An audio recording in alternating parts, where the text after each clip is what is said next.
In this video, we're going to talk about validation and validating our HTML files. So to start off, let's create a new HTML file and call this valid.html.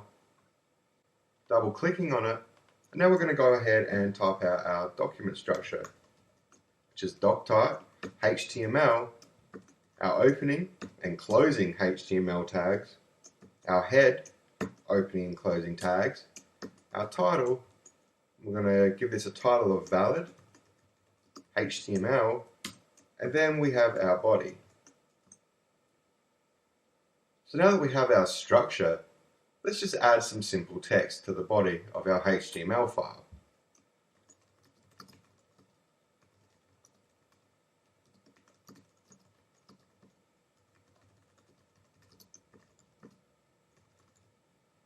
So it's going to save this, open it in our browser,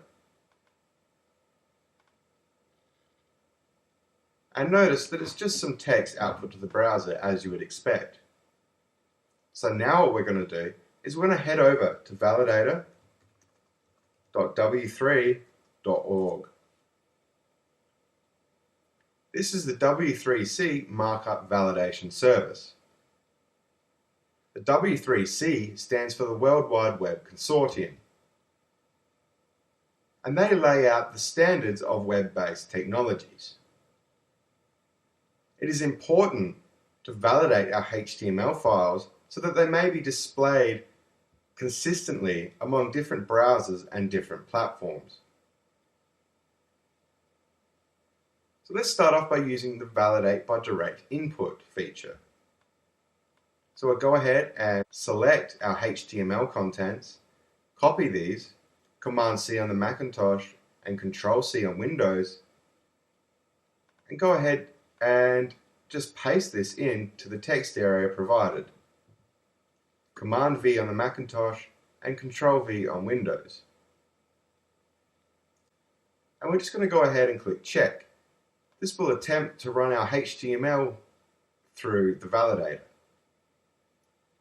As you can see, this document was successfully checked as HTML5, and that is exactly what we want. However, we should pay attention to these 3 warnings. Our result is passed with 3 warnings. So let's check out these 3 warnings and see what they are. So the first warning is using experimental feature HTML5 conformance checker. This is basically saying that while HTML5 is still a work in progress and is not set in stone, this validator for HTML5 may be slightly unreliable and maybe not up to date. So while HTML5 is not set in stone, we will always have this warning. But that's okay. So now moving on to the bottom 2 warnings. No character encoding declared at document level, and using direct input mode UTF-8 character encoding assumed. Now it looks like these 2 warnings are relating to the same thing, something about character encoding. So let's head back over to our HTML document and let's add some character encoding. We'll be using the character set UTF-8. By setting the character set of our HTML file, this will guarantee that we won't have any invalid characters rendering in the browser. So let's go ahead and add our character set. We can do this with the meta tag. Meta charset equals, opening and closing double quotes, UTF-8, and then close it just like that. We've just added the character set to our HTML file. Go ahead and save this and take a look in the browser and see if it's made any real changes to our text that is being output to the browser.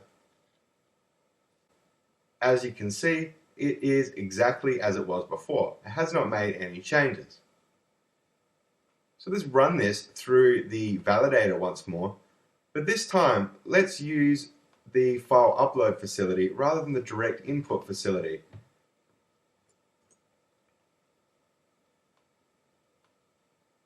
Validate by file upload, choose file, and we will upload our valid.html file and click check. This document was successfully checked as HTML5, passed, 1 warning. So let's take a look at what this 1 warning is, and it is the using experimental feature HTML5 conformance checker. And as I mentioned earlier, this is okay. We can't do anything about this, and it will be there until HTML5 is set in stone. So by declaring our character set, i.e. our character encoding,